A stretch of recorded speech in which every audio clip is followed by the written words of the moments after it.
मैं चुनाव हार जीत के लिए भ्रष्टाचार के लिए लड़ाई नहीं लड़ रहा हूं। ये मेरा मिशन है।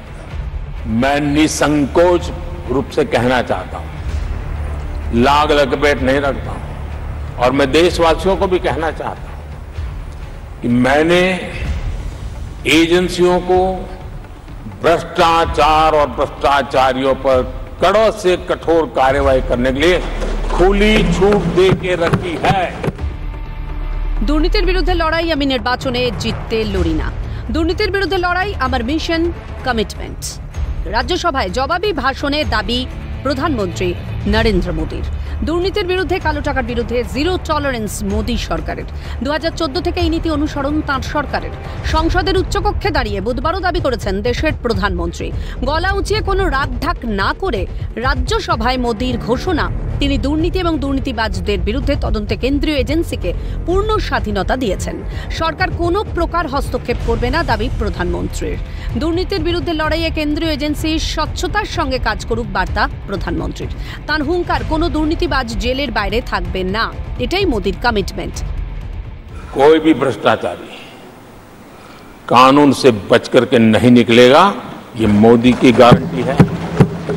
প্রধানমন্ত্রী দুর্নীতি এবং দুর্নীতিবাজদের বিরুদ্ধে কড়া ব্যর্থতার ইঙ্গিত দিলেও তাঁর দাবিকে গুরুত্ব দিতে নারাজ বিরোধী শিবির। আপের সাংসদ সঞ্জয় সিং এর টিপ্পणी, প্রধানমন্ত্রী বলেন এক, করেন এক।